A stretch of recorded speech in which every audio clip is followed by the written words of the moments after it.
The roar ended as bone cracked. William Allison, who had probably never felt so much as the hurt of a blister, screamed in agony and rolled and roared with hurt as Julia gaped in shock. "My name is Clayton James," the stage driver told her as he gently closed the door. "I can't abide a man who hits a lady." Clayton James glanced back at the writhing figure, and his face was taut and cold. "I apologize for not stopping him quicker, ma'am. You're in my coach, and you're my responsibility. Won't happen again."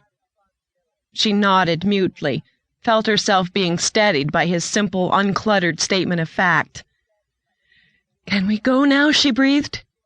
"Yes, ma'am. I'll tell Mr. York we can't wait any longer. I'll make him know I've got a timetable to keep, a stage to handle." He turned, then changed his mind. "Ma'am, I didn't hear anything, and your lip is bleeding some. Shame to see on one so beautiful as you." Julia watched him limp over to the man she'd loved and drag him erect, then propel him away with a hard shove. Several minutes later, an angry Beavis York clambered heavily aboard, threatening to insist on a new driver.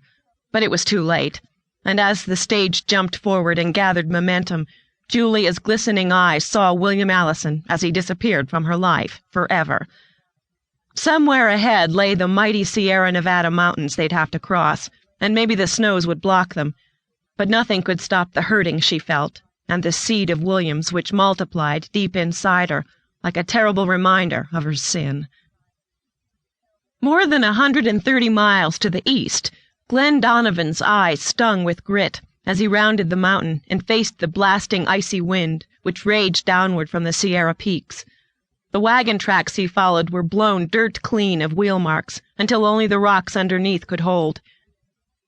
The blizzard waited, seemed to beckon him with gray, twisted fingers of cloud toward a fate which had made the Donner Party a name to be remembered for its frozen depravities.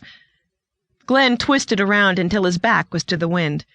His numb fingers scrubbed the tears from his eyes, and he pulled his collar higher. Behind him, a gale moaned off the peaks. Soft it was, a pleading. "Come higher," it called. Higher. He shivered at its sound and peered down into the treacherous gorge of the American River, a river which plunged its way back to Placerville, the town he'd left 2 days earlier, then erupted itself into the broad San Joaquin valleys below. Down in that protected womb of grass and rolling hills, the American would merge with the Sacramento and grow warm and languid under the sun as its temper softened, and it rolled out to San Francisco and the ocean beyond. Maybe he should turn around, now. Go back and wait until the blizzard slept for another year and made their peace with the mountains. He could return to San Francisco and work for the engineer he'd grown to admire deeply this past winter. Work for Philip Diedesheimer for a couple more months until the passes were safe. But could he? Beyond the mountains was a new strike that he'd heard whispered as being rich beyond description, a mountain of silver.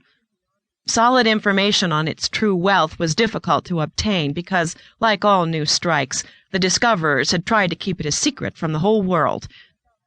But with California teeming with the played-out and hungry 49ers, such a find could not be hidden for long. Even now, San Francisco and the gold camps were girding themselves for an onslaught over the Sierras after the first spring thaw. In another 2 months or less, there would be a wave of miners crashing eastward. Glenn knew from hard experience that no matter how vast the wealth, the mountain of silver would already be claimed. To wait was to lose all chance of making a stake. He'd reached California too late to find gold, years too late. But now he had the opportunity to reach this new discovery before the hordes. And he would if these mountains didn't kill him first.